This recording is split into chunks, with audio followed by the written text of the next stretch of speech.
Assalamualaikum warahmatullahi wabarakatuh.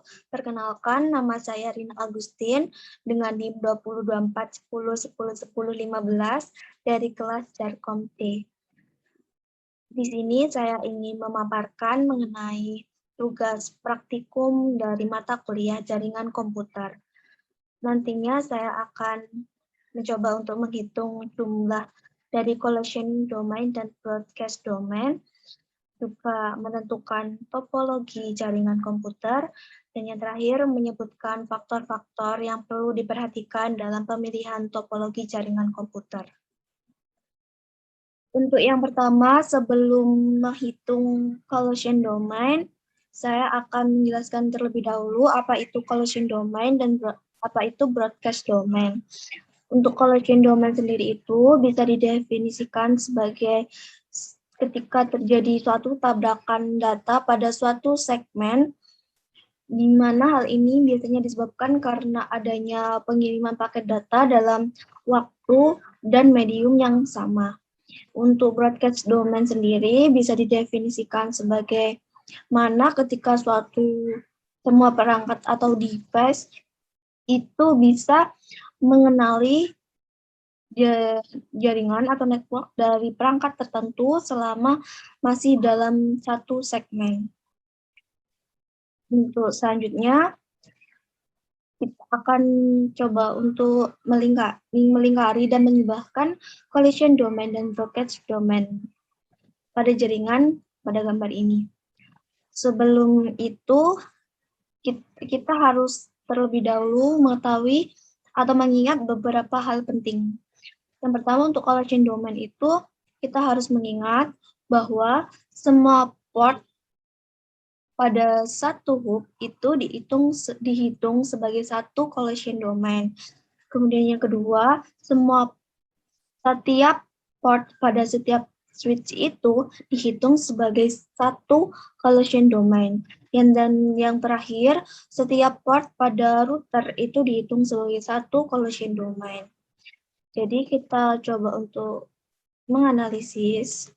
Kita lihat yang pertama, pada seluruh port pada satu hub. Di sini kan ada 2 hub. Berarti seluruh portnya itu kita hitung sebagai satu collision domain. Kemudian yang selanjutnya itu setiap port pada switch itu dihitung sebagai satu collision. Nah, di sini ada 2 switch, di mana setiap portnya itu kita hitung masing-masing satu collision domain. Dan yang terakhir, setiap port pada router itu dihitung sebagai satu collision domain. Nah, berarti dapat kita hitung jika collision domainnya itu ada 1, 2, 3, 4, 5, 6, 7, 8, 9. Ada 9.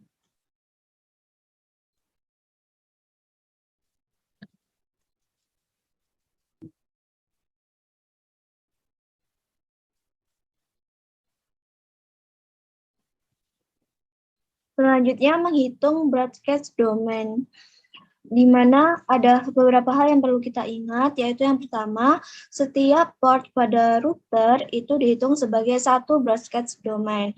Kemudian seluruh port pada hub itu dihitung sebagai satu broadcast domain. Dan juga yang terakhir, seluruh port pada switch itu dihitung sebagai satu broadcast domain. Kita coba untuk menganalisa kembali. Yang pertama, satu port pada router. Setiap port pada router itu kita hitung sebagai satu broadcast domain. Kemudian, seluruh port pada hub dan switch itu kita hitung sebagai satu broadcast domain. Di sini kan ada hub kan ya, ada hub dan switch. Dan di mana nanti ini bisa kita hitung sebagai satu broadcast domain. Alasannya kenapa? Karena ketika switch itu berhubungan dengan hub, maka hub di sini itu sifatnya sebagai penerus, sehingga seluruh ini bisa kita hitung sebagai satu broadcast domain. Begitu pula dengan yang sebelah sini.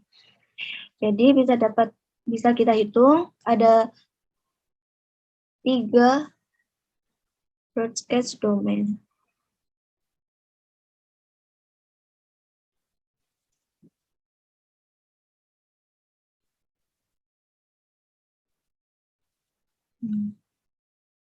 Jadi kesimpulannya dari gambar jaringan ini ada sebanyak 9 collision domain dan 3 broadcast domain.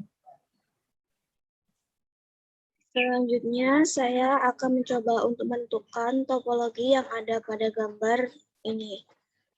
Untuk topologi yang bawah ini, saya bisa mengatakan jika ini merupakan topologi star. Untuk alasannya, karena topologi star sendiri itu memiliki ciri mempunyai titik node, di mana titik node-nya ini biasanya adalah hub.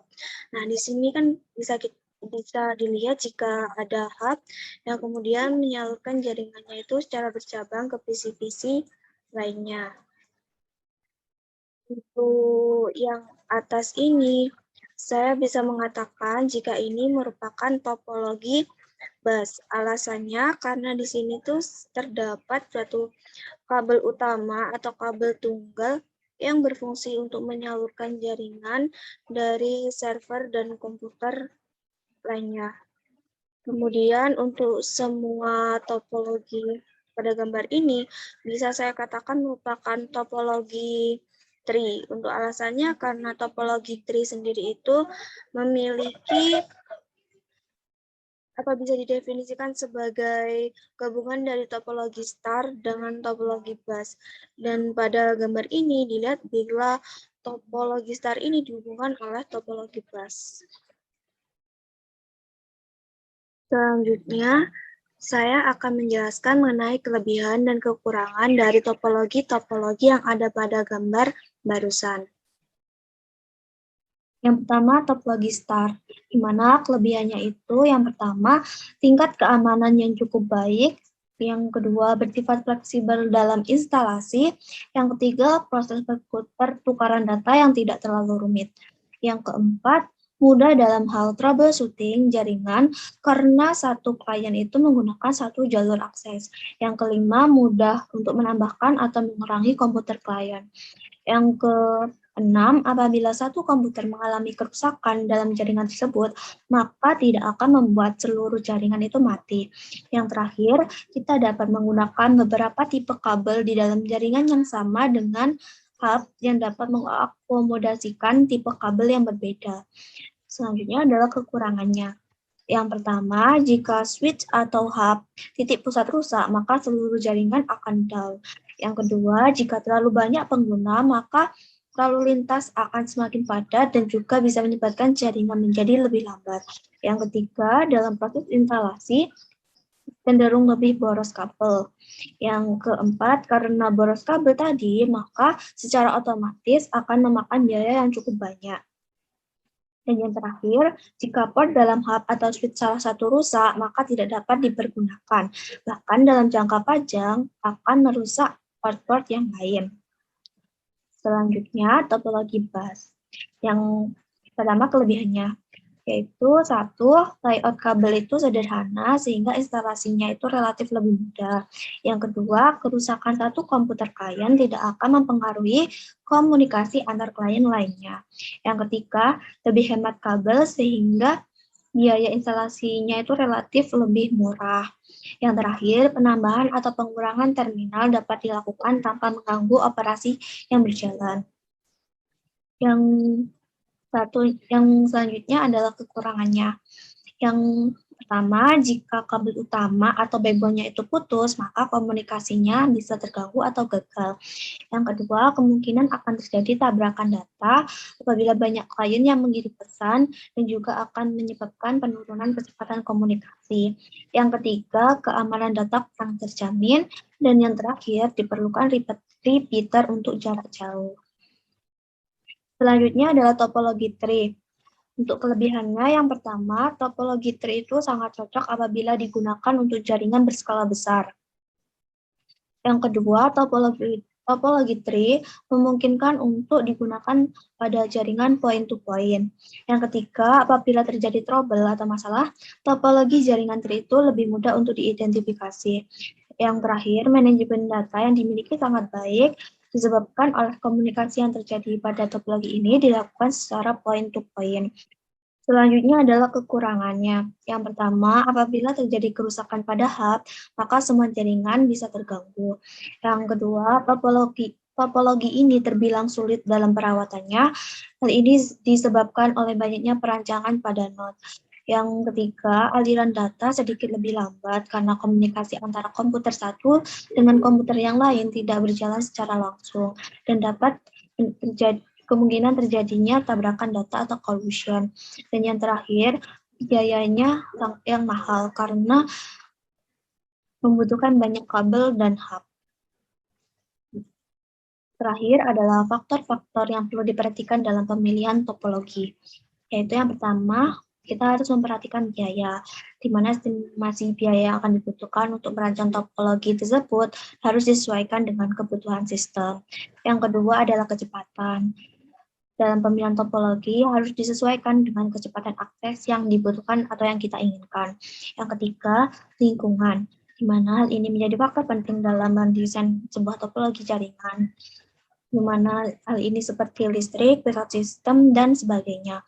Yang keempat, skalabilitas, yaitu menggambarkan seberapa besar jaringan yang akan kita terapkan dalam organisasi atau jaringan yang kita butuhkan nantinya. Yang terakhir adalah konektivitas, yaitu menggambarkan cara akses pada topologi yang akan kita terapkan nantinya. Sebagai contoh, misalnya pada setiap divisi harus bisa mengakses layanan web atau database dengan notebook atau client.